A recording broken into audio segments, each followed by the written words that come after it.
Преди всичко много се радвам, че се включвате и ставате част от нашия проект. Казвам нашия, защото този проект е иницииран от моя син, който е на 10 години и се казва Даниел. И искаше да си оползотвори лятото, да направи нещо по-смислено и, ако трябва да сме откровени, да си събере парички. Съответно, аз му помагам, аз съм неговата майка и се казвам Вили. Днес ще ви разкажа малко повече за Trello, защото това е инструментът, който ползваме, за да управляваме обектите, за които се грижим. Trello е инструмент, който е световно известен и световно признат. Използва се от много фирми за управление на техните обикновено IT проекти. Съответно, той не е платформа за деца, но е толкова приятен и толкова лесен за работа и толкова полезен, че съм сигурна, че ще бъде полезно и интересно и за малки, и за големи да научат повече от него и какво представлява. Това, което сега ще ви разкажа е основата и начина, по който е изградена логиката на Trello, за да го разберете по-добре. И след мъничко ще ви покажа пък как конкретно да създавате карти или в случая за нас те служат да съхраняваме данните на обектите. И така, нека да започнем. Представете си, че Trello е организирано по този начин. На първо ниво има така наречените workspaces, което аз бих го приравнила на един апартамент. Тоест, един workspace може да си представите, че представлява един апартамент. Какво има в апартамента? Има отделни стаи. Това в Trello се наричат бордове. Така както имаме бяла дъска, на която пишем, така си представете, че в един workspace може да създадете до 10 борда в безплатната му версия. И съответно все едно имате 10 отделни стаи, защото във всеки борд може вече да си организирате различни неща и всеки борд да ви служи за отделна цел. Така, когато вие се присъедините към нашето Trello табло, все едно влизате в една наша стая, която сме обособили в нашия workspace, в нашия апартамент.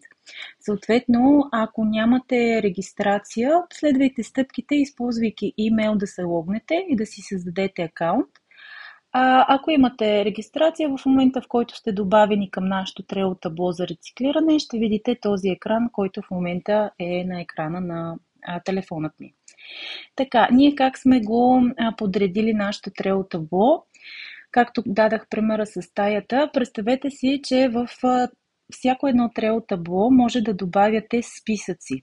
И тези списъци да бъдат групирани по ваш начин. Съответно, ние, както виждате тук най-отгоре информация за проекта, това ни е първия списък, който съдържа различни карти.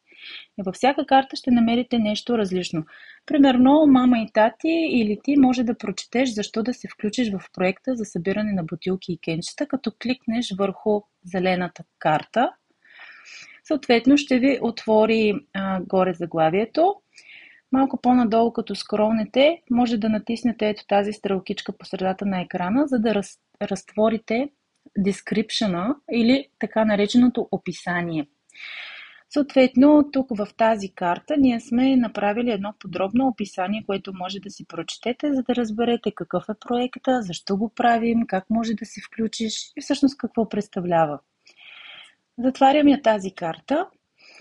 Ето тук с нашето лого, това всъщност е друга карта, която като кликнете, отново започва с името на картата. Както виждате, тук сме сложили за cover, сме сложили снимчица, а както беше в предната карта, може да сложите и просто конкретен цвят. Съответно, отново тук в описанието може да прочетете малко повече. Отново за проекта сме сложили информация. Така, всъщност Trello, ако видите най-отдолу на моят телефон, пише Add Card. Trello така е организиран, че в дадено табло имате списъци. Ето това е първия списък, първата колона. Ако натиснете тук долу в дясно, може да намалите размера и всъщност ето ви втори списък, който при нас конкретно съдържа обекти. И тук има трети списък, който в случая сме написали с разни новини. И ако имаме нужда от нещо да добавим, може да добавим add list и съответно да си създадем нов списък. За момента, за нашите цели е достатъчно да си имаме тези два, в които тук сме си сложили Ето карта с списък на автомати за приемане на бутилки и кенчета. Когато отворите тази карта, може да разгледате всички най-близки обекти до вас, в които може да връщате бутилките и кенчетата. Опитали сме се да го направим максимално лесно, за да може с един поглед да видите къде ви е най-близичко, да си прецените и когато съберете дадена торба, да отидете до обекта, който ви е най-удобен. Това, което не ви казах за Trello, е, че във всяка карта имате различни опции за добавяне на информация. Така, например, ето обектите, които сме добавили. Аз съм ги добавила, написвайки коментар долу в полето и съответно вие може също да си пишете коментари и да добавяте ваши коментари към дадена карта или каквото е необходимо да допринасяте за развитието и комуникацията по проекта ни. Имате вариант да добавите attachment много лесно и бързо с този плюс бутон. Може да добавите, виждате колко много опции има. Аз когато си направя скриншот или си имам снимка или видео, натискам тук и от библиотеката на телефона добавям файла, който желая да прикача. Тук в тази карта с списъка на автомати за приемане на бутилки и кенчета сме направили така, че като кликнете на attachment е приложен файл, в случая снимки, може да си прочетете какви видове бутилки се рециклират, как може да разпознавате кои бутилки са за рециклиране. Ето те си имат този знак отдолу 5, може и да е отстрани на бутилката. Тук може да разгледате как изглежда един автомат за приемане на кенчета и бутилки. Важно е шишетата и кенчетата да не бъдат смачкани и както тук е написано, да се връщат с дъното към отвора.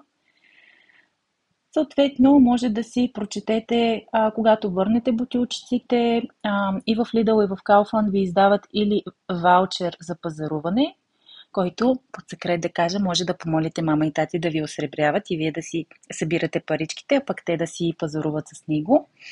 Или може да изберете опция в Lidl, знам, че я има, да направите дарение, като ние много често даряваме за капачки за бъдеще, защото знаете, техните каузи са страхотни, те купуват линейки, кувьози и съответно може да изберете и да направите дарение с вашите върнати кенчета и бутилки. И тук просто си попрочетете и се запознайте какви са опциите за самите машини. Ние сме дали линкове към конкретните информационни страници и на Kaufland и на Lidl. Така че, ако имате нещо нужда, ако искате нещо да допълните, може винаги да напишете ваш коментар с допълнителна информация и така. Нещо много готино в Trello е, че когато вие се присъедините към дадено Trello табло, вие ставате автоматично мембър.